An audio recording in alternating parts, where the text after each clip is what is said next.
another update. We have Christian, who's mid-production on the Seriously Strange magazine.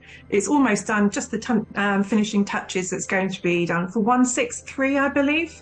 It is 163, yes. The issue is, it is complete. It is in a superior draft form. There's some pieces of artwork that I need to drop in there, and some updates, some links, some information, and make sure that everyone on the committee has given a nice tick in the right box and everything is included. So that is ready to go once that has happened, and you shall find that in your inboxes, in your houses, perhaps in the next day. I'd say within the next month, shall we say, and digitally, of course, available on our website if you are an e-member. Wonderful, thank you. So if you're a budding writer and you've never written before, or if you would like to continue your production of your work with us with Seriously Strange magazine, please could you put your further articles to me and Christian at publications@assap.ac.uk for 164. That will be coming out in the next issue. Obviously, if we start collating them now, we'll have that information ready to go when Christian has the next production of the magazine. A little bit of housekeeping to help us with the mysterious algorithm. If you could click a like, click a subscribe, and hit that notification bell, it goes a long way to our video achieving more success. So today we are very, very pleased. I can't believe, Anthony, it's been that long, 3 years that we've had you within ASSAP giving a talk. Apologies on our behalf. We've not been on the ball.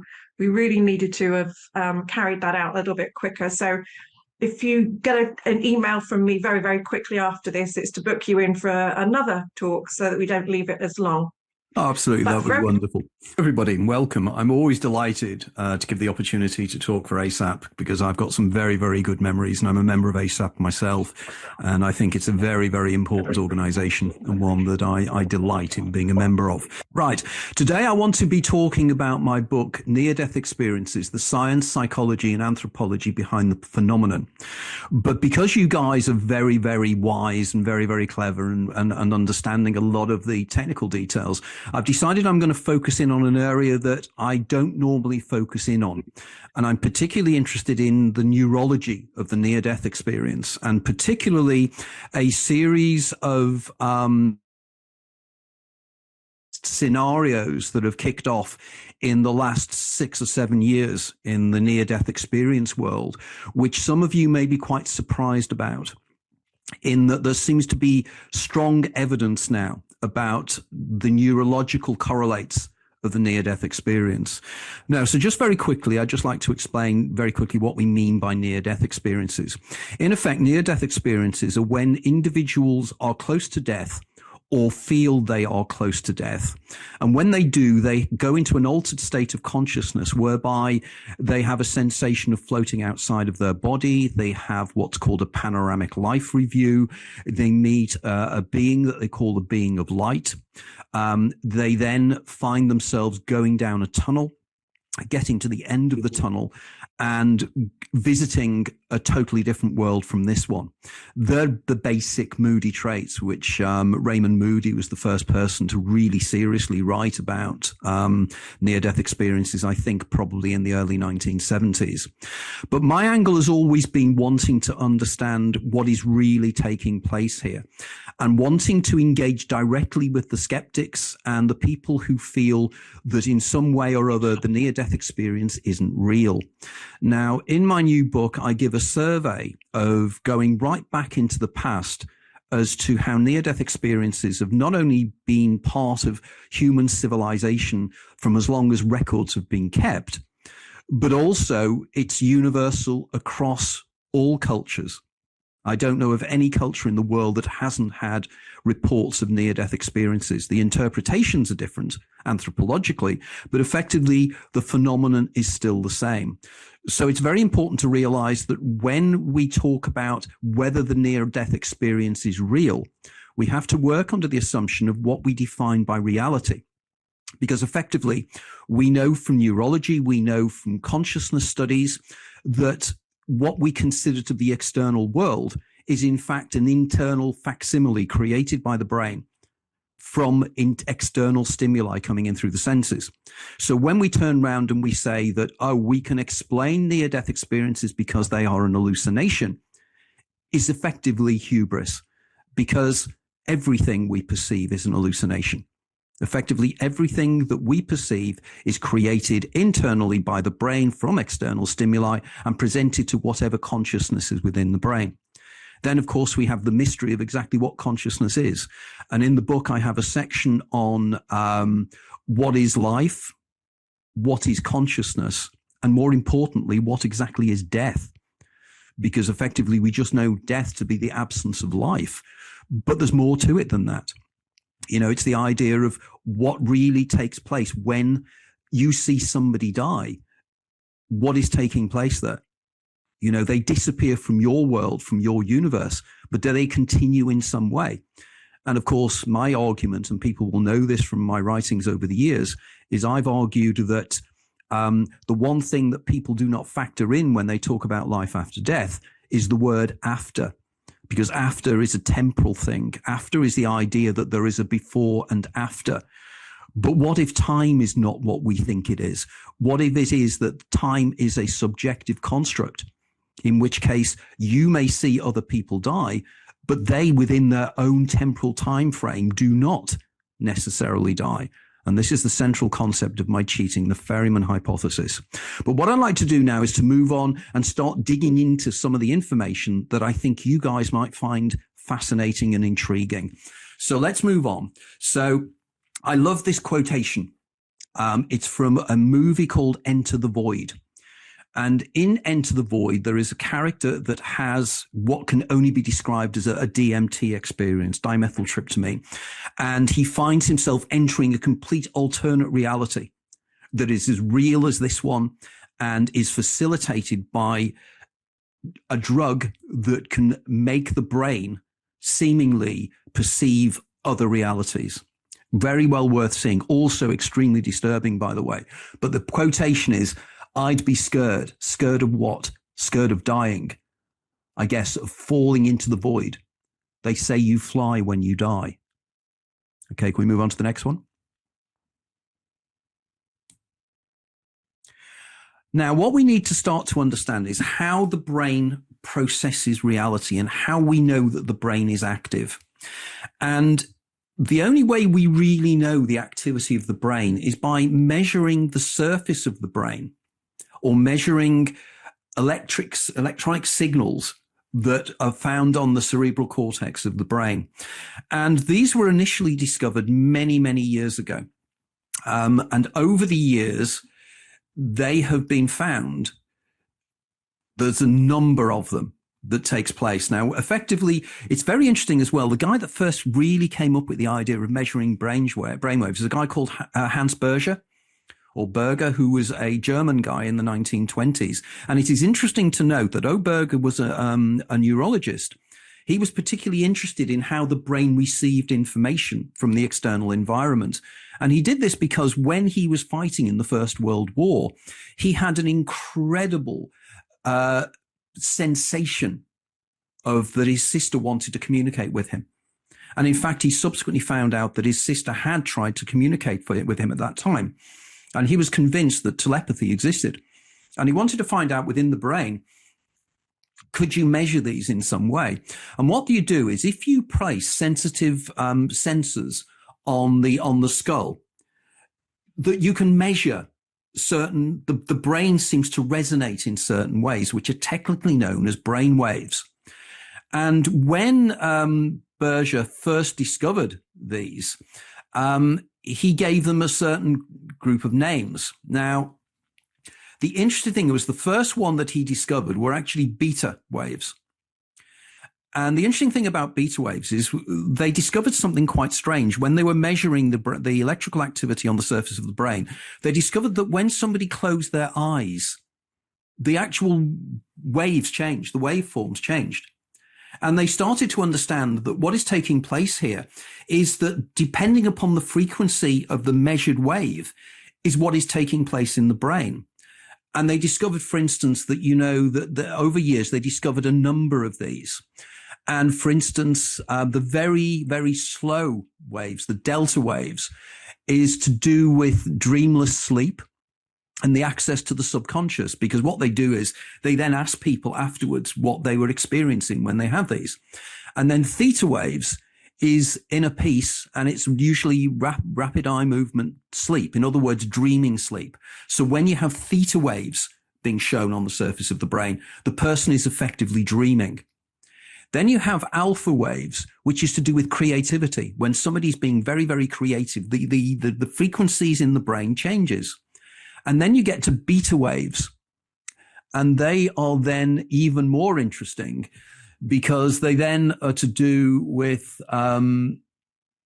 concentration and things. But the real interesting waves are the next ones. Can we go on to the next one, please?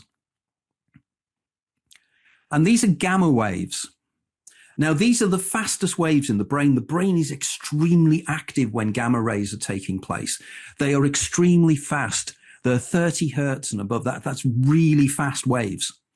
And they were discovered in 1964. And what they discovered with gamma rays, it's when the brain is multi-processing. It's when different parts of the brain communicate in certain ways. Because effectively, ordinarily, the brain works in certain sections. Like, for instance, when you see a red bouncing ball in front of you, different parts of the brain are processing that image. So, for instance, one part of the brain is processing the movement, another part of the brain is processing the color, and another process is processing the sound you're hearing at the time. But the great mystery for modern neurology is we have a feeling of simultaneity. By that, I mean that we have a feeling that everything is happening now. And this is what gamma rays do. They actually link the parts of the brain together to create an overall feeling or situation or sentience. Now, one of the great mysteries of modern neurology is something called the binding problem. And I always say to people, if you want people, and you meet people at a party and they're being smart-arsed about the things that we are interested in, turn around to them and say, science doesn't know a great deal about the brain, and particularly mention and say the binding problem. Now, if they're a psychologist or a neurologist, they'll know exactly what you mean by that, because there's a bit of a mystery. Because it seems that, as I said about the red bouncing ball, different parts of the brain are processing that information, but they're in communication somehow. Because although brain messages across the brain through the neurons travel at a very fast speed, it's not fast enough to give us a feeling that everything is happening now. And this is called the binding problem. So it seems that whatever happens in the brain, it's not necessarily neurons that are doing the processing. And this is very important. And this is very important about gamma rays, because of the next section I'm going to be telling you about. Can we move on to the next slide, please? Okay. As I mentioned before, the electroencephalograph, the EEG, is something that is placed across the brain to measure brain waves and measure brain activity. And it's spread across the actual sensory units are spread right across the surface of the skull. But the problem with it is it can only tell us what's happening on the surface of the brain. It can't tell us what's happening deeper in the brain. So can we move on to the next one? So what they've developed are some slightly more sophisticated machines. And the spectral index monitor is a particularly interesting one, in that this was actually created in 1994. And why it's important is it's when people are given anesthetics, and when they're given anesthetics that knock them out completely, so that they're having an operation. It's important that the surgeons know that the person isn't conscious. And to do that, they need to be continually monitoring the brain to make sure that the person isn't aware in one way or another. Because sometimes somebody can be aware even though their eyes are closed and it seems like they're sleeping. And the worst possible thing you can imagine is somebody waking up while they're being operated upon, because they'd suddenly feel pain and everything else as well. So with a BIM, what they do is they'll be able to monitor the brain activity of somebody at the time, which is really important. The one problem with the bispectral analysis was, though, that they can't record information. It can only do it live, as it were. But can we go on to the next one, please? The next slide. But then there was a thing that was invented called the bispectral index. The SED line.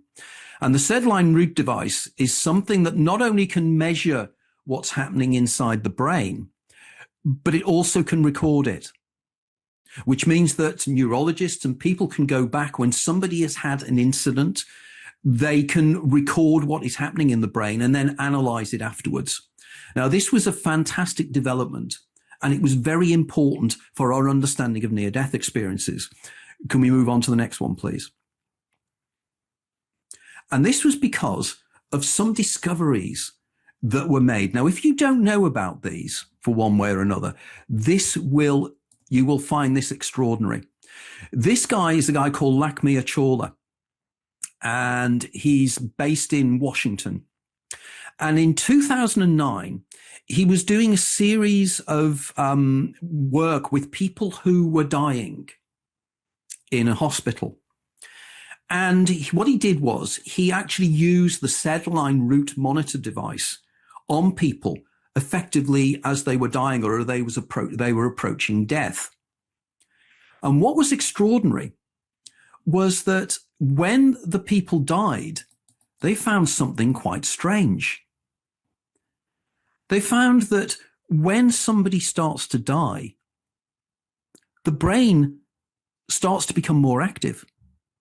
It's as if the brain is aware that the person is dying, and suddenly the brain activity, as measured by the Sedline device, shows that somebody is becoming more aware, not less aware of what's going on. Now, you'd expect it to be extraordinary that people would start dying off. Now, they worked with 7 critically ill patients, and they measured this on a number of occasions. Now, this was the first time that this had really been found, and it was quite a mystery. And it should have been worldwide news because suddenly we were understanding what was happening at the point of death. Can I have the next one, please?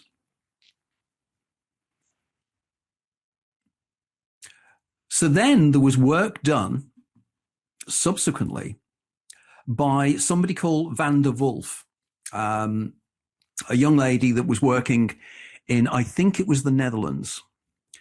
And what they found was even weirder. Now, this is quite awful, actually, what they were doing, probably, but bear with me on this. Her team were wanting to know how sentient animals were when they were being vivisected. And they wanted to know the animals weren't suffering. So what they decided to do was effectively take live rats and place electrodes inside their brain. So not just on the surface, but in the deeper parts of the brain. So they'd insert the electrodes into the brain. And then they euthanized them. They actually beheaded them. And what they wanted to know was what happened after they died. And what they found was extraordinary. They found something called the wave of death. Now, if you look at the image on the left-hand side, they had a group of rats that were anesthetized, so therefore unconscious. And they had another group of rats that were fully conscious. And what they did was they decapitated them.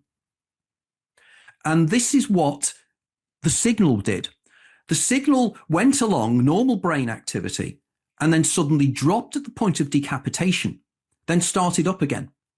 And there was this wave of messaging that crossed the brain after they were dead, after they had been beheaded. They were technically dead, yet the brain was still active. Now, what is extraordinary here is that not only was it the same for the rats that were awake and alive, effectively, they weren't anesthetized, they were conscious. But the anesthetized rats that had been unconscious, after death, their brain showed they suddenly became aware. So suddenly, this is extraordinary. A rat that had no consciousness, that was deeply asleep and deeply anesthetized, gets its head chopped off, and immediately afterwards, the brain kicks off as if they're wide awake. Now, this is extraordinary. Now, the reason they use rats in a lot of these experiments as well, although this wasn't why Van der Wolf et al. Were doing this, but they use rats because neurologically, rats' brains work very, very similar to our own brains. They use the same neurotransmitters and everything else as well. So what tends to happen in a rat's brain will be happening in a human brain. So here we have something here that is extraordinary. Now, as somebody's just said, could it just be a chemical reaction? Yes, it was. It was a chemical reaction within the brain. But the argument is that all brain activity are chemical actions. The reason you are seeing me and perceiving what is going on now is because your brain is releasing neurochemicals called neurotransmitters. And those neurotransmitters are modulating your thought as you're listening to me speaking now. So effectively, everything that happens in the brain is neurochemical. It's in fact chemicals reacting with electrical fields within the brain. So that's what we are. We are effectively neurochemical creatures. And the chemicals can change our moods. We know this is why a painkiller works. You might have a pain in your leg. I mean, when I was a kid, I could never understand when I took aspirin and I had, say, a sore foot or something, how the aspirin knew where to go to stop the pain. But of course, the aspirin doesn't go there to stop the pain. The aspirin effectively affects your brain and affects the neurotransmitters in the brain that are actually transmitting the pain signals. It nullifies the pain signals because, of course, everything is brain generated. Pain is brain generated. Pain does not exist out there. Pain is what's called a qualia. It's something that is only perceived by you. I mean, for instance, it's not at all extraordinary that you may be with somebody who's in absolute agony, but you can never share that pain with them. And in fact, as I've said in talks over the years, what exactly is it that makes pain unpleasant? We all don't like pain, but what makes it unpleasant? And that really shocks people because it makes them start to think and go, well, I don't actually know. I just don't like it. But pain is excruciating, but it doesn't exist. Pain does not exist out there. There is no such thing as pain. If all sentient beings disappeared and all beings that had nervous systems disappeared, pain would disappear from the universe. Pain only exists because there's a perceiver. So let's move on. So we had that extraordinary things. Okay. And again, yeah, hypoxia. Yes, no, I agree, Christian. Hypoxia is again one of the things I'll be coming back to. It's the lack of oxygen within the brain. But then again, we still have to say, well, why does the lack of oxygen in the brain cause hallucinations? But we'll come on to that later. Okay. So moving on to the next one. Because then something that was extraordinary, and this experiment I have cited many, many times, because I think it is absolutely incredible. It's again an experiment that was done really probably inspired by the work of Chawla. I'm not sure whether the person involved is a lady called Professor Jimo Borgesian, who's based at the University of Michigan. And in 2013, she was interested in what Chawla was doing, and she wanted to experiment in greater detail. And what she did was she had a group of rats in the similar way to the way the Dutch group had. And they again euthanized the rats while they were monitoring the brain. But what they discovered was even more extraordinary. It wasn't just that the rats became, there was a consciousness, but consciousness remained, or brain activity remained, for quite a time afterwards, many, many seconds afterwards. And not only that, but the brain activity was specifically in the gamma wave areas of brain waves. Now, remember I said earlier that gamma waves, I don't know if you remember anybody, probably none of you are old enough to remember, there used to be Space Patrol used to be on British TV when we were kids back in the early 1960s, and they used to have gamma rays and yobba rays and things. It's an aside, really. Just I go off on tangents, just ignore me. So the gamma rays, what's interesting about gamma waves, is that they cause synchrony in the brain. You remember I was talking before about the binding problem and the way in which we do have a feeling of simultaneity. Well, what was taking place in the brains of these rats was that the synchronicity in the brain was working together with itself. Its other areas were all working in unison. Now, you'd ordinarily expect the trauma of, I think these rats were electrocuted. And the trauma you would have would make the brain go crazy. It would start firing in different places and it would be completely confused. It didn't. It started being systematic. The communications between the brain changed. Now, in the book, I think it's in this book, it might be in my previous book, Cheating the Ferryman, but I argue that what we're doing is, in many ways, we're getting the brain wrong.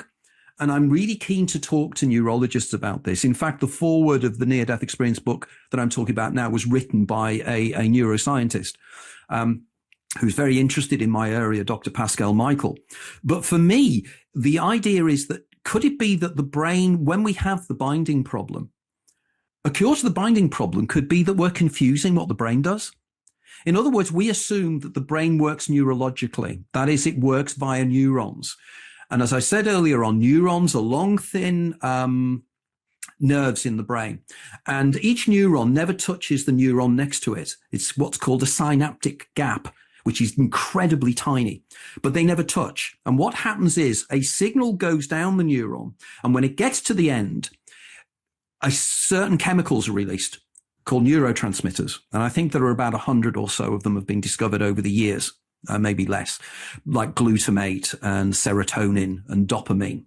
And these are either agonists or they actually facilitate messages or they stop them moving. And those messages go from neuron to neuron. And that's how signals are sent across the brain using calcium. However, could it be that what we think is happening in the brain is not taking place in the way we think? Because, you've heard the term, we only use 10% of our brain. People use that term, but they don't fully understand what it means. What it actually means is 10% of the brain is made up of neurons, as I've just discussed, communicating electrochemically. But 90% of the brain is actually made up of a completely different type of cells called glial cells. Now, glial cells, when Kajol and the neurologists were first looking at the brain through a microscope, they saw this 90% of cells were there, and then the 10% the neurons. And they came to the conclusion that the glial cells were literally there to hold the neurons in place. They were there to glue the neurons in place. This is what glial means in Latin. It just means glue. But as we know, the nature doesn't work like that. Everything is there for a reason. And I argue the reason is that the glial cells themselves are actually what takes place which is the real communication area of the brain. And they've recently discovered something called the calcium wave, which goes across the brain really fast. And I wonder whether it's similar to the wave of death we were talking about before. Now, if that is the case, there's an argument to say that neurologically we communicate the brain works, and this solves the binding problem, by the way. It works using quantum physics effects, particularly non-locality. So the idea is that in quantum mechanics, if you put two subatomic particles in the same quantum state and you put them apart, and they could be millions of miles apart, trillions of miles apart, if you do one thing to one, the other reacts instantaneously. It's what Einstein calls spooky action at a distance. He didn't believe in it, by the way. But nevertheless, there is more and more evidence, and experiments that have been done over the last 30 years have proved this effect works. It happens. Anton Zeilinger in the University of Vienna has been doing work on this, various other people. So if the brain works in this way, it explains how the brain works and communicates instantaneously. And I think this is what was happening with Jimo Borgigin's rats. I think that their brain suddenly, at the point of death, the brain suddenly opens up. And it opens up in such a way that it's able to process information far quicker. Now, one of the other areas that gamma rays are known for is memory. They know that when somebody is trying to remember things, they remember things in a particular way, and gamma rays are seen in the brain. Now, could it be that the memories that those rats were actually having during that period was in fact their own version of a panoramic life review? One of the things we know from the near-death experience. In fact, is that spike the near-death experience that we've actually found for the first time that actually happens neurologically? Now, there was a good deal of controversy about Jimo Borgigin's hypothesis because a lot of scientists didn't like it. a lot of, not scientists, but a lot of paranormal scientists, parapsychologists, people who are investing their time in the argument that the near-death experience is evidence of heaven or evidence of proper life after death. And they didn't like Jimo Borgigin's findings because Borgigin was saying quite precisely that she believed that she'd found the near-death experience, and it was neurological and it was generated by the brain. Now, I'm the only writer in the world writing on near-death experiences that rejoiced at this, because this proves my own hypothesis, which you know from my previous talk I did here, Cheating the Ferryman, because I argue that all near-death experiences are brain-generated. They are brain-generated hallucinations, but we don't know what hallucinations are. So before we start saying we've disproved it because it's an hallucination, nobody knows what an hallucination is. Oliver Sacks, in his famous last book called Hallucinations, wrote a whole book on hallucinations and argued that we don't know. We don't know how the brain can create imagery in your mind as it does, how it creates the imagery of dreams, how it can reproduce external reality in a dream state, how it is when you take mind-altering drugs like psilocybin and dimethyltryptamine, how that creates an alternate universe that seems to be, from people who take these substances, say is more real than this one. So this is profoundly important you take this on board as we move further. It does fit in with the filter model of consciousness. Absolutely. This filter argument is something I've been writing about for many, many years. I don't have time to go into it now, but the last chapter of my book on near-death experiences discusses this in great detail, as it does the book, my next book, Cheating the Ferryman. And I argue that effectively the brain acts as an attenuator. The brain filters out information. And when we take substances like DMT, it opens up the brain to the broader reality. What Aldous Huxley argued, with his concept of the attenuator. And going back to people like Henri Bergson, this was very much the idea. The brain takes information out. And I will be touching upon a fascinating experiment as we get towards the end of this talk that proves that this is the case, by the way. This is recent work that's been done that actually proves that the brain does actually take information out, not add it. Okay, can we move to the next one, please? Okay, now then in 2017, Chawla went back because he's interested in going back to look at more about what these surges were. And he did a series of experiments again. And he came up with the idea of what he called end-of-life electroencephalographic surges, or ELES. And he did various experiments with animals and everything, and with volunteers and various other circumstances. And you can see here from the chart again, it's somebody dying, and you can see where it says the peak baseline, and then suddenly, after the person dies, suddenly there's this jump again. So this again is being proven that something really peculiar happens immediately after death. And these ELS things are absolutely fascinating. They really are important. So bear those in mind as we carry forward. So now moving on to the next slide, please. And then we thought that, okay, it's a matter of seconds that these things happen after the animal dies, and then the person dies completely. Absolutely, Christian, you've got it. I mean, if you've read some of my earlier books, I argue that time dilation at the point of death, due to the release of endogenous dimethyltryptamine, is where we go when we have a near-death experience. Internally generated entheogens create time dilation, because time dilation is again one of the moody traits of the near-death experience, and people have never really joined the dots together. I think again, I'm probably the only writer that's done this, is said, well, why does that happen? And it happens to accommodate what a full panoramic life review. But again, we'll touch on that later. Okay, so this was fascinating. There was a guy in 2018 called Pier Paolo Pani at the University of Rome, and he was under circumstances where they were measuring an animal. I think it was a macaque, monkey. And the actual signal continued for, now I just want to get the exact figure here of how long it lasted. the animal had had a cardiac arrest. And the electrical activity persisted for 2 hours. Get that, 2 hours. Why this was not headlines around the world, I have no idea. Well, I do actually, because the gamekeepers, the people watching the gate, don't actually want people to be aware of these things, because it questions a lot of the present scientific paradigm. Because if suddenly brain activity, a dead brain, is dead for 2 hours and is showing activity, what is that telling us? 2 hours is an awful long time for the brain to be kicking off and doing all these incredible things. Next one, please. But then in 2022, we had the gold standard. And again, this is something, again, that was covered to a certain extent in the press. And the BBC actually covered this. But again, it didn't become a talking point.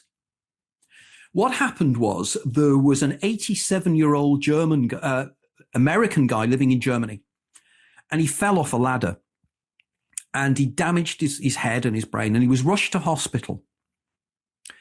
And they were working on him, and they'd actually rigged him up to various brain monitors. And while they were monitoring him, he died. So this is something that you could never normally do under normal circumstances for obviously terrible, great moral reasons. You can't kill somebody just to see what happens in the human brain at the point of death. But here we had absolute point about this. And what is in his report, and this is what Vicenti, who is the lead researcher in this, said. Here we report what is to our knowledge the first continuous EEG recording from the human brain in the transition phase to death. We find decreased theta activity and an increase of absolute gamma power after bilateral suppression of neuronal activity. Post-cardiac arrest, relative gamma power is increased, while delta, beta, and alpha bands show reduced activity. Finally, we observe strong modulation of narrow and broadband gamma activity and the alpha band. Look again, gamma activity. This is again the idea that the brain is actually creating dream scenarios. It's drawing up memories. And of course, when this came out, the people, organizations like the International Association of Near-Death Studies went into apoplexy about this because they misinterpreted the evidence.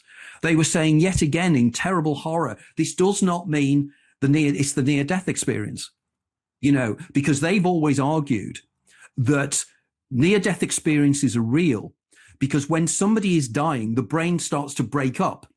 So therefore, if the brain isn't able to process information, where does the near-death experience come from? If it's not, because the brain, they argue, cannot create an hallucination if it's malfunctioning. So therefore, it must be a real experience. I go back to the point and say, well, you've not to know what real is anyway. Let's not start arguing what is real and what isn't real. Because 99.999999996 of what we think is solid reality is empty space. And the other things that make up that physical bits of the physical world around us, quarks, are actually point particles which have no extension in space. So to say it's not real, there is no word for real. We don't understand what reality is. We don't understand what consciousness is. And it's hubris to say otherwise. But these things are giving us clues. But this doesn't invalidate the near-death experience. It yet again proves my cheating the ferryman hypothesis. Because people turn around to me and say, what scientific evidence have you got for your model? I have tons of scientific evidence. More scientific evidence than any other model of survival after death. Cheating the ferryman ticks all the boxes. It does the science. And the more science we're discovering, the more it's being validated by scientific discoveries worldwide. And this one was extraordinary because I thought this was an absolute extraordinary piece of information about what happens. Now, he was also, there's something called the Glasgow coma scale, and it's the depth of coma. This guy there was nothing happening in his brain. He was effectively brain dead. And of course, we know that nobody has ever come back from being brain dead anyway. You know, people say that people died and then came back. No, people were clinically dead. They weren't brain dead. There is a difference. And in my book, I discuss the difference between that. So when you say that somebody died and they came back, that's not really what happened. They were clinically dead, but they weren't brain dead. You know, nobody's come back from being brain dead. So, and it's the reason they don't come back is they don't need to, because the brain continues functioning. So moving on to the next one. Okay, now we're getting into some interesting areas. We're going back in time now. And I first came across this paper when I was doing initial research for my first book, which I really started in the late 1990s. And I came across a fascinating paper written by Carl Janssen, who was a doctor working at the Maudsley Hospital in London. And he discovered, or was fascinated by, a substance called ketamine. And the reason he was interested in ketamine was that he used to interview people who'd taken ketamine as a leisure drug. Now, ketamine effectively is a horse tranquilizer, but it's now known as Special K, and people take it and everything else as well for enjoyment. Now, I'd heard this from people I know, where they turned around and said when they took K, they felt they were rising out of their body, they felt they were going down a tunnel, they had panoramic life reviews, they had an out-of-body experience, they could sense entities talking to them. Every single element of the near-death experience is reproduced by ketamine. Now, ketamine is a synthetic drug. But what Carl Janssen argued was that, well, maybe what ketamine does, it causes a problem with something called the N-methyl aspartate receptor in the brain. And that is something that facilitates the release of glutamate in the brain, which is one of the neurotransmitters. Now, he argued that there must be a substance in the brain that does what ketamine does, similar. And what ketamine does was it stops the glutamate being effective, because too much glutamate causes what's called excitotoxicity, which is the destruction of the neurons. And he argued there must be something that stops that. And in doing that, it brings about the hallucinations and the feelings and sensations that people experience when they have a near-death experience. Now, this was a really interesting argument, and it really caught my attention. Can you have the next slide, please? Because another discovery was made in 2001, which I thought was very intriguing. They found things called trace amine-associated receptors, TARS, in the brain. And for years, they'd been mystified by these TARS because they didn't know what they were there for. They're receptor sites. So they're, like I said with neurotransmitters, when the messages goes across the neurons of the brain, the receiving side is like a little port. And it's like a lock to a key. So when the chemical comes over, depending upon the shape of the chemical, depending on the shape of the molecule, will depend on whether it reacts and opens up certain channels in the next neuron. Now, the trace amine-associated receptors were strange because they didn't seem to work with any known neurotransmitters. They did experiments on them, and they discovered something extraordinary. They actually worked with amines, which are a particular form of chemical. Amines, dimethyltryptamine.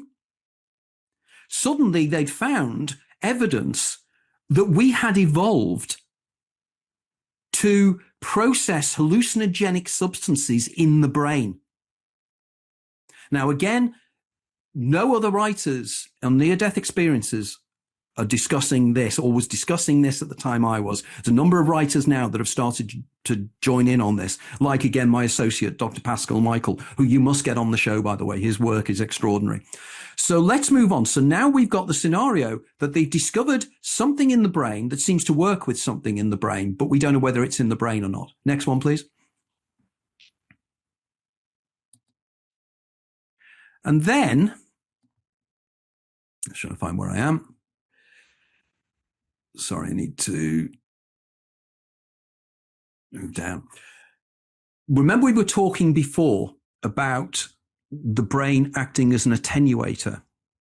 In 2012, a neurologist called Robin Carhart Harris did a series of experiments, I think at Imperial College. It may have been at the University of Sussex. I stand corrected as to exactly where that was.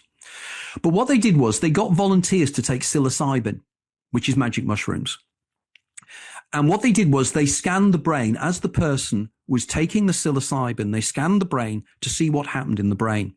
Now, what they were expecting was to see that the brain suddenly started communicating more. You know, I was saying before about the binding problem. They thought that psilocybin causes profound hallucinations. And they thought the hallucinations are caused because the brain starts to go linking itself with various areas, with memories and everything else, and they create the hallucinations. Much to their astonishment, they discovered that psilocybin does the complete opposite. It stops the brain communicating with other parts of the brain, which effectively, as Christian asked before, this effectively means that psilocybin is effectively the substance that stops the attenuator in the brain, cutting out elements of external reality that our brain doesn't want us to perceive. So in other words, when you take psychedelics, what is happening is the psychedelics are stopping your brain, stopping you perceiving a broader reality. Now, this was extraordinary because this was the complete opposite of what they expected. Right, next slide, please. So then they found that, this is now, go from this one. This is again the same thing I was just talking. Oh, no, it is true. Leave it here. No, this one is an interesting one. And this was the latest one from 2023. Again, just hold on a second. I need to find that. Yes, Gimo Borgigin, the lady I was talking about earlier, who was at the University of Michigan. Also, by the way, the original paper was also written by a guy, an associate author of that paper was somebody called Rick Strassman, who some of you may know is Rick Strassman that wrote the famous book, The DMT, The Spirit Molecule, when he was asked by the American government to do research into dimethyltryptamine. And when he did this, as you probably know, the individuals that volunteered encountered entities, DMT entities, and these entities seem to have independence of them. And again, in my talks on UFOs and alien encounters and alien intelligences, I focus in on this in greater detail as to what this may mean for UFO encounters, ghosts, voices in the head, all these things. I think these are all facilitated by the same phenomenon, by the way. So Borgigin was really fascinated that they actually found something extraordinary. They were working again with rats, and they discovered, or Borgigin had discovered earlier on, I should say, this is a different paper, but I just need to go back to what Borgigin also discovered, was that with the rats that she was working with, they did some work on the rats and they opened up their brains and they went to the pineal gland. And inside the pineal gland of rats, they discovered something, dimethyltryptamine. They discovered DMT, which is the most powerful hallucinogenic substance known to man, inside a rat's brain. Now, this is extraordinary because it suggests that DMT is probably synthesized by the pineal gland. And I'll come on to this in a little bit more detail to give you a little bit of the neurology and the physiology of this, because this is quite important.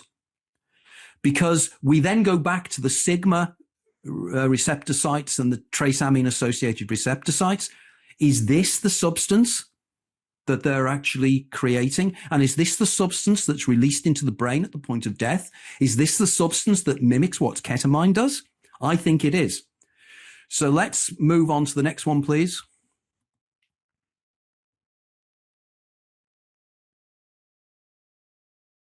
Because then we came in 2018, a guy called Christopher Timmerman at Imperial College London did some research where they took individuals who had a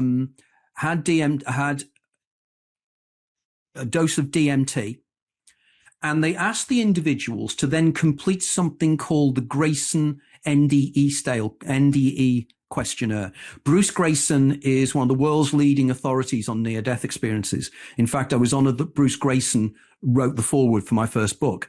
And Bruce has done an awful lot of interesting work. His latest book, Awake, is really interesting in terms of near-death experiences. But Bruce and I take a very different viewpoint on what near-death experiences are. But effectively, what they did was they asked the individuals to take DMT or a placebo. And then when they came round, they asked them to fill in the Grayson NDE scale questionnaire. And the answers were virtually identical to if somebody had had a near-death experience.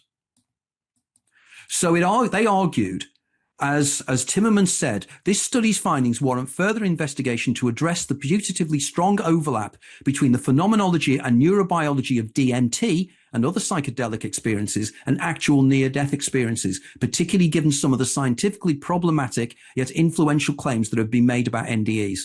So yet again, we had something scientifically here that again, the believers in life after death started getting all upset again, and they needn't be. This is not disproving the near-death experience. It's not disproving life after death. In fact, it's doing the opposite.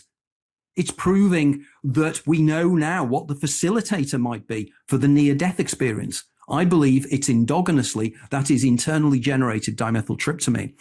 And this is why I know, or this is why I think I know, which is a totally different point. Can we move on to the next one, please?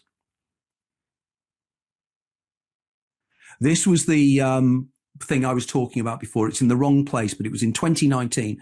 The Bourgigian et al. Discovered the concentration of dimethyltryptamine within the mammalian brain. So we can move on from that one. So the next one, please. Now, I believe that I can prove that this is the case.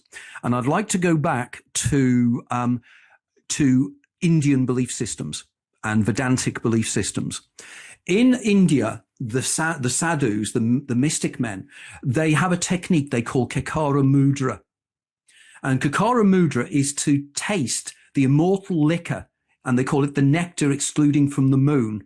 It is produced by the fire, which is generated by inserting the tongue into the nasopharyngeal cavity. Can we move on to the next picture? Okay. Can we go down again to the next one, please, on that one? I want to go back to that one. Right. So this is what happens with Kakara Mudra. Can we move on to the next one again as well? There's probably a bit better graphic. Okay. What the sadhus believe is they train themselves to train the tongue to go right back to the back of the throat. They do this because they want to taste something called the nectar of transcendence, also known as Soma. And the idea is you taste this and it puts you into altered states of consciousness. It allows you to hallucinate without taking other substances. Now, this has long been a mystery as to what this may be. Now, let's just bear with me a second. I just want to see whether I can show this better in another picture. Right, yeah, can we go to the next one? Okay. At the 49th day of gestation, the embryo in the womb, as it's developing, the pineal gland and the pituitary gland are a single organ called the epiphysis, and that sits at the back of the throat. After the 49th day of gestation, which, by the way, is what the Buddhists believe is the moment the soul comes into the body, the epiphysis moves up to the center of the brain, and it splits into the pituitary gland, and the pineal gland. It leaves something called Rathke's cleft, which is a kind of tiny channel that runs down from directly underneath the pineal gland to the back of the throat. Can you see where I'm going with this? The pineal gland, by the way, is light sensitive. It sits directly above the optic nerve, or technically the optic chiasma, where the optic nerve splits. It sits there for a reason, because it needs to know when it's dark outside. So it needs to know whether there's activity in the visual pathways of the brain, the visual cortex, or messages going to the visual cortex. So it senses when it goes dark. And when it does that, it releases a substance called melatonin, which is the substance that makes you go to sleep. Now, melatonin is quite interesting, and I'm not sure if I've got the one here. I think I had it earlier on. Yeah, if we can go back 2 or 3, just go back again. No, stop. Right. Okay. That is the structure of the molecule of dimethyltryptamine. And that is the structure of the molecule of melatonin. Now, if you can see here, they're almost identical on a molecular level, only differentiated by one CO2 molecule. So in other words, melatonin is literally CO2 plus DMT. So both are synthesized in the human body. Now, it could be that what the pineal gland does, it actually takes melatonin and turns it at the point of death into dimethyltryptamine, which then is released into the body, because the body has other areas where dimethyltryptamine is in. It's in the spinal cerebral fluid, it's in the stomach, it's in various other areas. So that means it is released at the point of death. Now, if this is the case, it means that we all die in a DMT trip. We are literally, our doors of perception are opened, as I've argued in my book, Opening the Doors of Perception. We open up the broader world, the broader reality, and we're drawing up information from somewhere. And I would argue that information, which I haven't got time to go into the technicalities of it here, I believe it's the 0 point field. I believe these are all quantum effects. Okay. And again, if you're aware of something called orchestrated objective reduction by Stuart Hamerhoff and, the mathematician, Roger Penrose, and it's the idea that effectively the structures within the neurons of the brain, particularly the areas known as the microtubules, which are the tubulin structures that hold the nerves together, these effectively can draw up information using quantum effects. So can we go back down again now to where I was before? Okay, so right, can we go to the next one? Okay, so I think this picture that really shows the power of what is taking place here. This is somebody dying, and you can see the image here, which I think is by an artist called Gray, who is a guy that does art on DMT. Look what's happening here. Somebody's dying, and they're immediately going from the center of their head into the DMT world. Now, if we move on again.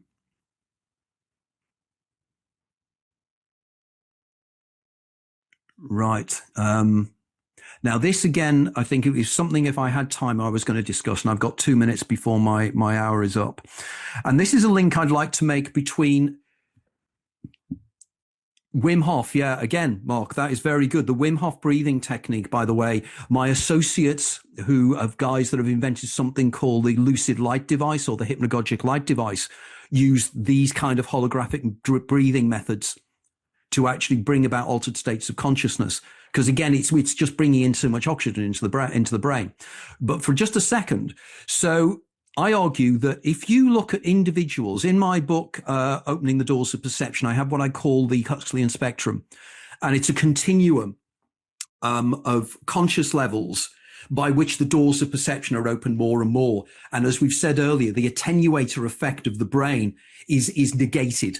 And I argue that neurotypicals, their doors are closed, vast majority of people. But certain channels can be opened when you dream and these kind of things. I also argue then that the next level is classic migraine, when you have migraine aura and things, as I do, where the doors of perception are open slightly, and you see more of the world around you. And this is because the release of DMT is more. Then I get to temporal lobe epilepsy. And I argue that temporal lobe epilepsy is the first time that the real greater world is starting to be perceived. Now, I know from my research that gamma activity in the temporal lobes of the brain, specifically probably the right temporal lobe, opens up the doors of perception. And I think this is because, again, the release of DMT, maybe, because I know hundreds of people who've experienced TLE around the world who contacted me after my first book. And I argue that they are starting to see the universe as it really is. And then when the doors of perception are wide open, you have schizophrenia, where the information field is so great, the individual taking the receiving information cannot take it anymore. So they can't deal with it anymore. And then I add on to this Alzheimer's disease, Alzheimer's. I consider Alzheimer's is part of it. I consider autism to be part of it, because we know that people who are autistic have what's called the mad world syndrome. A guy called Markham came up with this, where there's so much information coming in, they don't know how to deal with it. And I believe that TLE is the clue, that we need to look into people who have specifically TLE, because they can tell you their experiences. And many of them have things that are out of body experiences, near death experiences. But finally, the crucial factor that links this all to my own hypothesis, which is called cheating the ferryman, is something called a panoramic life review. This is that I saw my life flash before my eyes. This is what the brain processing is doing during the spike. The gamma are actually bringing up information of your life memories, all of your life memories, and you relive them again and again and again. Now, can I just flick on to the last one, I think? And that's what I believe happens when we die. We don't die. We go into a different time scale, because remember I said the near-death experience, what happens is that your time dilates. It does. It dilates almost infinitely.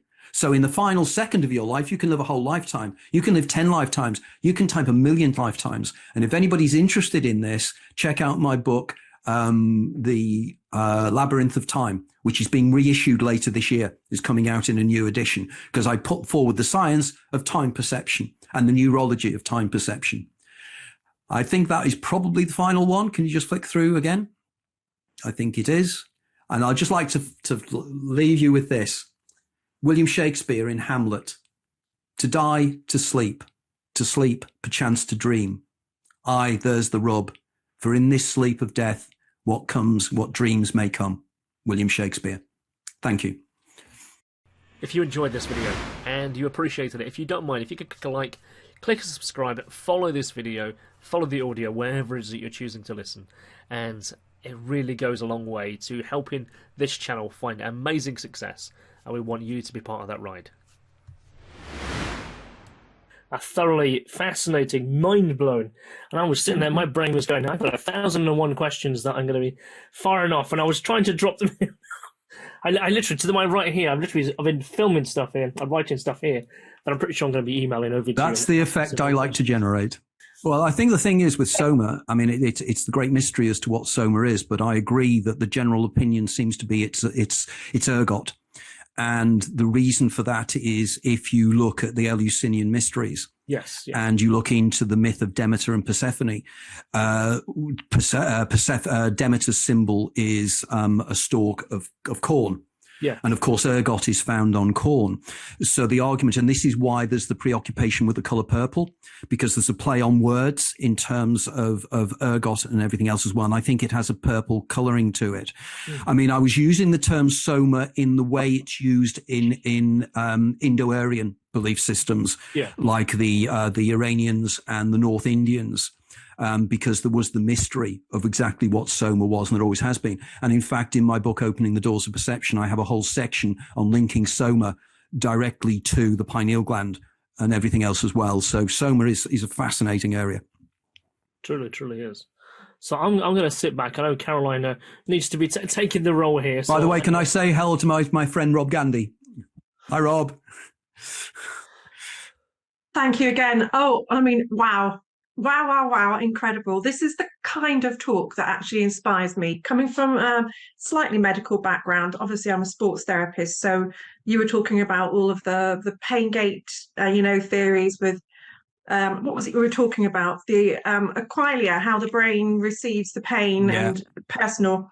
And obviously I'm sitting there going, yes, myelin, pain gate theory, thicker the myelin, the faster the reaction of the pain. So I'm sitting here absorbing everything.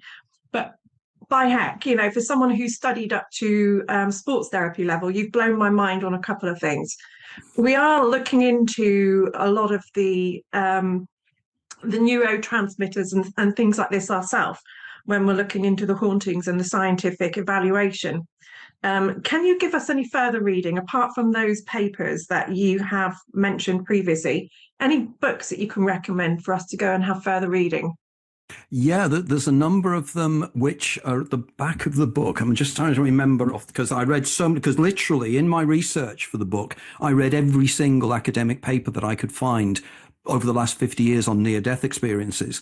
But I think that it's quite difficult to decide off the top of my head here, really. But in terms of Soma and everything else as well, Paul Devereaux's book, I think it's The Long Ride Home, I think, or something, is well worth reading, particularly because I'm working now with, I've got 2 of my books are now in Greek, and I'm working with Greek researchers to recreate the Eleusinian Mysteries in Elefsina in Greece, which is going to be quite exciting. Breaking news, funnily enough.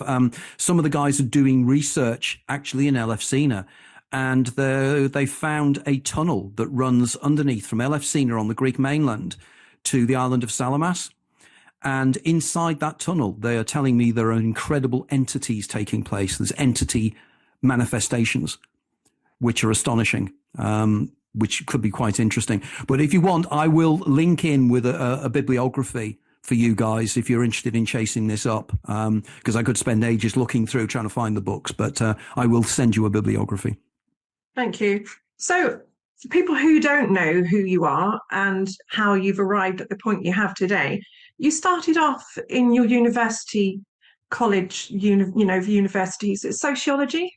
Sociology and religion. I did a dual honours degree, so I did sociology and religion. But the reason I chose that was specifically because of my interest in esoteric phenomenon and hallucinations. So I was particularly interested in diving into the sociology of belief, the sociology of religion, but also within the history of witchcraft, things like that were the areas that particularly fascinated me. And again, looking at the cultish aspects as well. So that was my background. And when I was at university, we were part of we had a little paranormal group that used to run around the Warwickshire countryside looking for ghosts and haunted houses. And we found a couple, we took ourselves off to Borley Rectory and various other places as well. This was in the early 1970s. We had a lot of fun. Wonderful, thank you. So at what point did you actually sit there and say, well, this is the route that I need to go now to study down this route? It was extraordinary. I did a business contract out in Poland. I was a management consultant, and I always wanted to write a book, but I didn't know what to write about. And my wife turned around to me and she said, look, we can afford it. You take a year off to write your book. We'll get by. And literally on the first day, I'm sitting there in front of the screen, a blank screen, and I'm going, what the hell am I going to write about? And as I did so, I started a migraine aura. And I felt my lips tingling, and then the end of my fingers tingling, and then I had the scotoma and the whiteout. And then suddenly I had this most incredible deja vu sensation of having sat in front of that computer screen at some indeterminate period in my past, wanting to write a book. So when I came out of the aura state, and I tend to have aura state without headache, so I don't get the headache, I just get the aura state. And I decided that's what I was going to write about, was deja vu. I wanted to understand what exactly the deja vu sensation was. And I came across a paper written by somebody who's now a good friend of mine and a huge supporter of my work, a guy called Dr. Arthur Funkhauser, who's a quantum physicist he's now a Jungian analyst in Switzerland. And he wrote a book called a paper called The Dream Theory of Deja Vu. And that stunned me, because he turned around and he said, when you have a deja vu, effectively what you're doing is you're remembering a dream you've had recently, and that you're reliving the dream. And you recognize subliminally, because you have experienced before in a dream state. And I contacted Art and I said, this is very interesting, but how can that be? Because it's a precognition.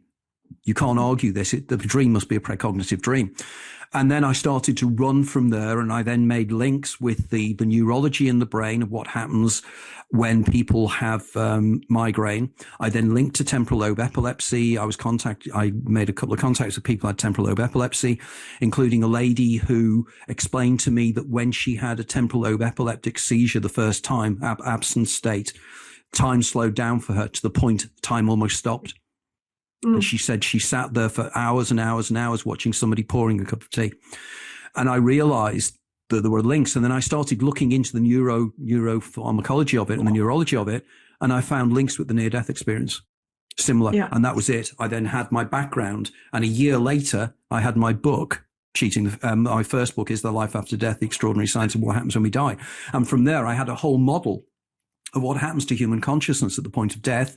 I then contacted the International Association of Near-Death Studies, and Professor Bruce Grayson contacted me and said, your idea is phenomenal. Would you like to write an academic paper on it? And peer-reviewed academic paper for our journal, which I did under his auspices. And from that peer-reviewed paper, I was then able to pull it together. And a year later, a publisher wanted to publish my book, traditionally give me an advance, pay me to do the research. And as I say, the rest is then history, because then the book then took off more than I could have ever understood and imagined. And now 13 books later, here we are. So that's how it started and why I did it. But it literally, I didn't know what I was doing. I argue and I turn around, I was like Frederick Schliemann when he discovered Troy. I don't know if you know the story of Schliemann. He knew the myth of Troy, but he didn't know where it was. But he'd heard rumors that pottery had been found in this hill of Hisilik in northern Anatolia, northwestern Anatolia. And he went there and he started excavating. And as he did so, he started discovering more and more and more. And that's what I found I've done with my writing. Because I believe we are bicameral creatures. Therefore, we all have what's called the daemon and the eidolon. The eidolon is your everyday self that lives your life linearly. And there's the part of you that remembers your past lives. And my daemon guided me. My daemon guided me down the path to write this book. I've probably written this book 10,000 times on myriads of lives. And every time I do it differently, or I might write it differently or whatever. But that's what I genuinely believe. And again, I can argue the science of this. It's the science of Groundhog Day. The Russian edition of my first book was actually called Groundhog Life, if that makes any sense. Wonderful. I think my husband Martin must be having his Damon moment at the moment, because he's discovered that he has this ability to write, and he's now also writing. Yeah. So I've got him into writing. He was published in my magazine, Haunted Magazine. So he's now got the bit between his teeth, but he's visualized and he's seen himself writing this book for many years. So he is now in the process of writing it. Wonderful. Congratulations. He'll probably finish his book, his one book, before I finish the 3 that I've currently got going. Your Damon is multitasking. That's the difference. Oh, well, when you're writing something, you go off on a tangent when you're a writer and you dig, and then that opens up a can of worms, which leads you down another rabbit hole, and you go, well, I must write about that one. So you start the research, and then you cut and paste the research into 2 different stories, and then you got 2 books on the go.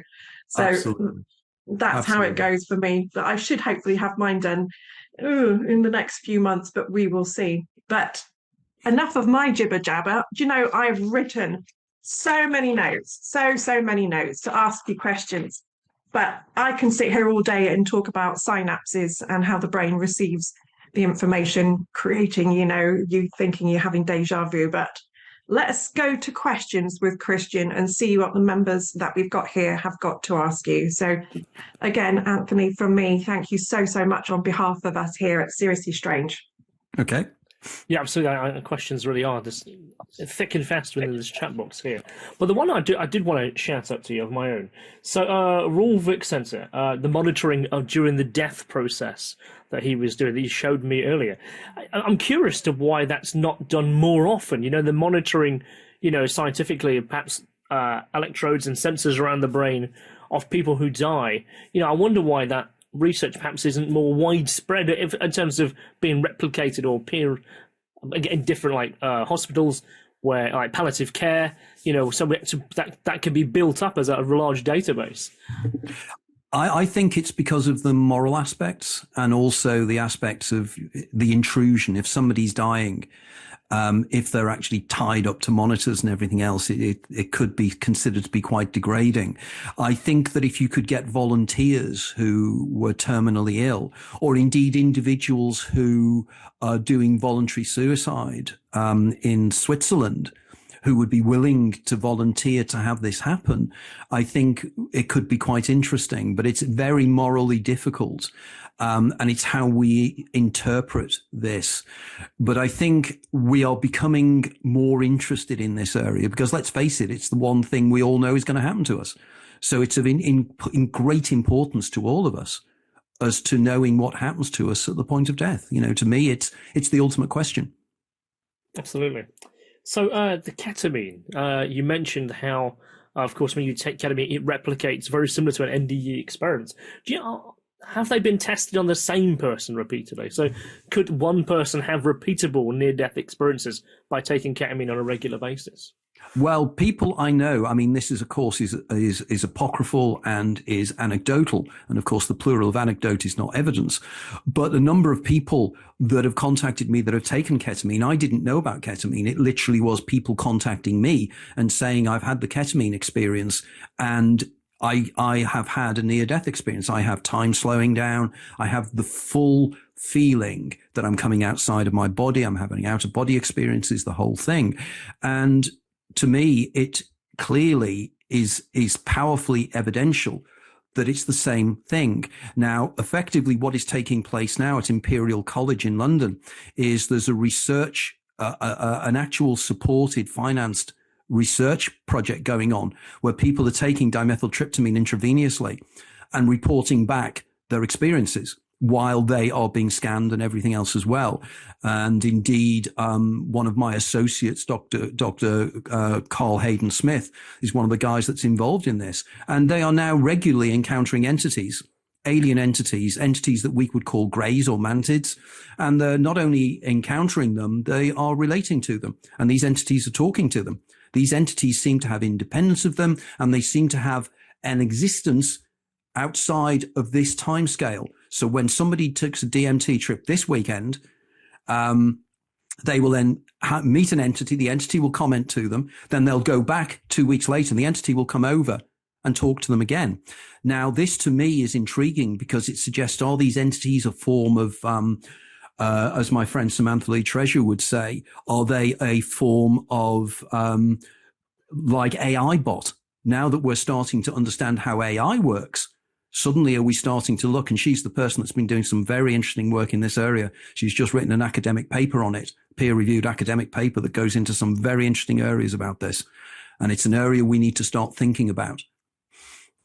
Yeah, for sure. When you say that, I've quite literally listened to a podcast a few weeks ago on the very topic, you know, where people have a DMT experience on a regular basis and the entities that are meeting them remember them, and the conversation picks up as if they've just continued a conversation, even though it's been a 2-week period. It's like, let's go again, you know, welcome, here we go.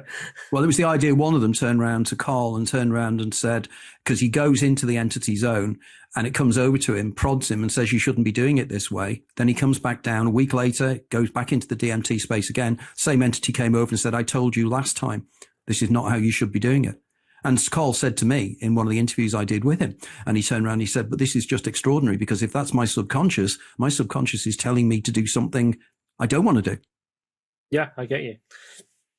So let's go down these questions then, so it's fair on everyone.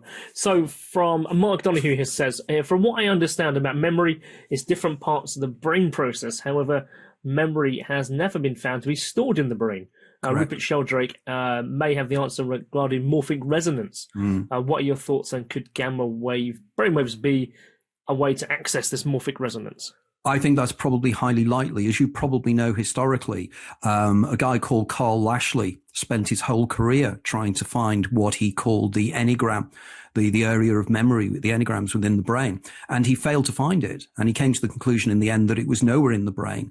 Now, I would argue that this is because memory works non-locally. Memory is located all over the brain, and it works holographically. And that doesn't come surprising, because if holographic imagery works in a similar way. So the morphic resonance argument to me works much, much better. But I argue that memory is encoded somewhere else. It's like the hard drive of the universe, as it were. And we access those memories, not only of our own memories, but under certain circumstances, we can access the memories of the daemon, which is the version of us that have lived our lives many times, but also the memories of what I call the Uberdaemon, which is my equivalent of the Jungian collective unconscious. And this is why when people have past life reviews, past life memories, where they're a 17th century French peasant, and it works like that, is my opinion on that anyway. Yeah, there's a comment here from Paul Welsh. He says, is psilocybin knocking the firewall out? Now, I don't know how many people have actually been operated on. So when I was about 12 years old, I had a moment where I had to have an operation, and I can remember being anesthetized, and there's no distance in memory between getting the medication, being knocked out, counting down to 10, and me waking up. There was no time distance. That was instantaneous. Yes. But clearly I've been down for 4 hours.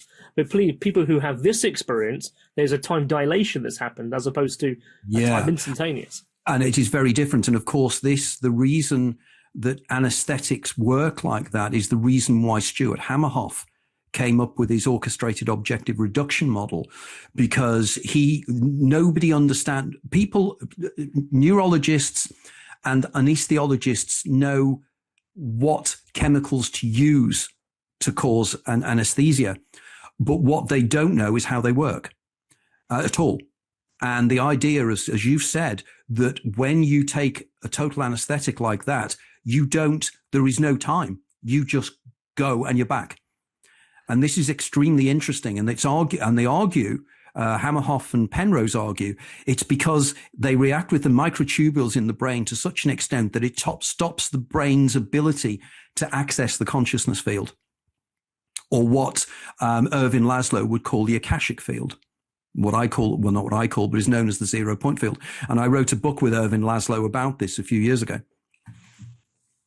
Yeah, I think you mentioned earlier about the Wim Hof method regarding breathing techniques that might be essentially keeping CO2 inside the body, that perhaps are connecting with the melatonin to create DMT in a natural state. I mean, that appears to be like I wrote after that regarding yogic experiences, or those who go through holotropic breathing exercises where they're almost like holding on to breath.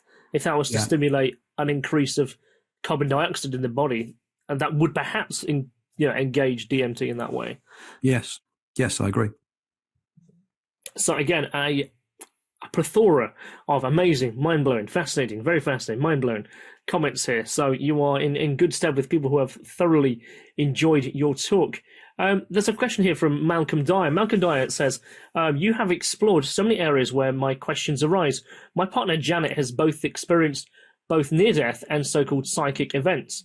The definition and perception of time, of course, is the very nature and is a critical area. So do you think those who are having psychic experiences are also somehow tapping into this event that's happening with DMT maybe in a natural state? Yeah, I would argue that there are circumstances whereby certain individuals don't need to take DMT in order to open the doors of perception. I mean, I give an example of this is that there's individuals called the Mamas, who are an indigenous tribe in in the Colombian Alps, the Colombian mountains, and they take children from birth and they place them in total darkness till they're teenagers. And the reason they do this is because, as I said before, in darkness, much more melatonin is increased, which means much more DMT is increased. And these children become shamans, and they become automatic shamans. And of course, the whole thing about shamanic traveling is moving into another reality. And of course, we know with ayahuasca that these things happen as well. And I genuinely believe this is what is taking place with people, psychics and everything else. They are tuning into the information field I mentioned before. And sometimes the messages can be garbled. And also there's a counter argument to say, because I'm a great advocate of Everett's many worlds interpretation of quantum mechanics, which means effectively the information fields that you may attune into may be involved in an alternate universe, which is different to this one. So in which case you may be seeing the future, but not the future of this place. And this is why people get confused when they may get things wrong. It's because they're tuning in, because you can't control how you attune into these things. If we could, it could be very, very powerful. But at the moment, we're not advanced enough to be able to do it. I guess that ties in many ways to the question that Julie Boyd's put here, is why do only some people have near-death experiences? Yeah, this is an interesting point. I'd argue that some people have near-death experiences because the people who have reported near-death experiences are the people who don't die. This is such an important point. A near-death experience are the people who come back to tell us what they experienced as they approach death. But somebody who has a real death experience or an RDE doesn't come back to tell us. And that is a universal. Whereas I think it depends upon many circumstances as to how a NDE will take place. I mean, sometimes people have NDEs. There's actually something called a fear death experience where people are fearful of death and they have an NDE. So it's a much more multifaceted than we first think. But yes, it is intriguing why some people don't report them. And it could just be that they haven't got to that point yet in time. I did not know about the fear death experience.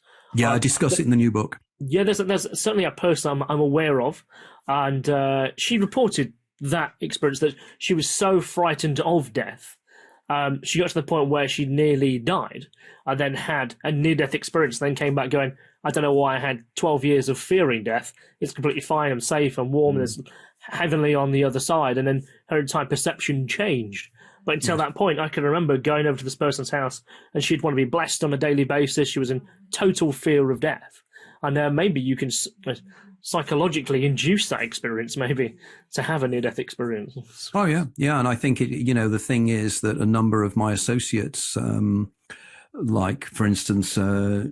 Penny Satori has written a book on the effects of near-death experiences. Now, it changed people's worldview, because suddenly you see the world in a completely different way. And it's profoundly important. By the way, just to let you know, I'm going to have to go in about 5 minutes. Sure, no worries. Okay. So Paul Welsh says, do you have a view on the relationship between this and people who experience seeing their own body? Yes. Yeah, autoscopy is the technical term for it, or out-of-body experiences.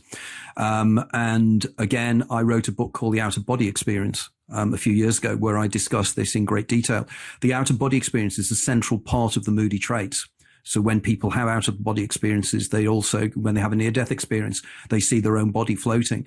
And again, the out-of-body experience is a fascinating phenomenon that supposedly science has supposedly explained, which they haven't, because you cannot explain how people can bring back information from out-of-body experiences. What I do not believe is that people can do it automatically.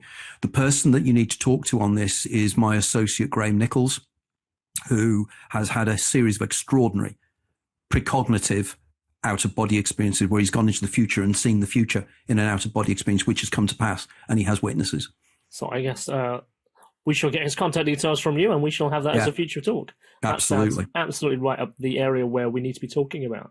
I mean, many conversations, again, here, comments really about these experiences, but I'm aware that you need to get yourself... Well, I'm happy to, if everybody can, when it's uploaded, I will try and respond to the questions. Also, if when it's uploaded onto YouTube, if you want to put your questions on there, I will answer them. Yeah, that sounds fantastic. It will do. I'll make sure that happens. Caroline, do you want to just float back in? Yeah, hi. Thank you again so much on behalf of us here at Seriously Strange.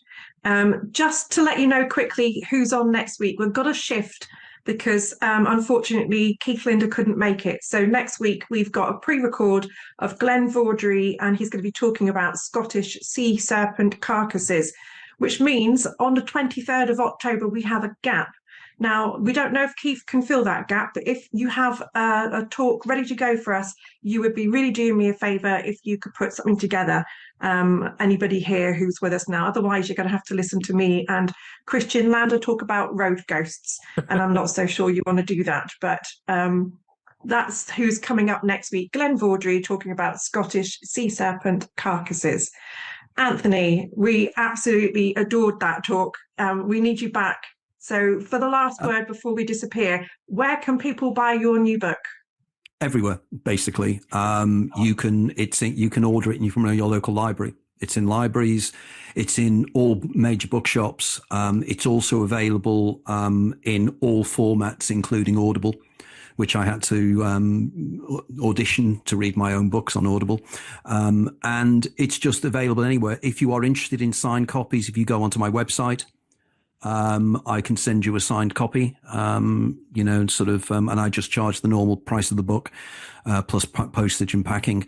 So it's available everywhere. So just go, but go to your local library. What I find really useful, if somebody goes into their local library and says, I'm interested in reading this book, can you order it? Because I'm doing this not to make money. I'm doing this because I want the ideas out there.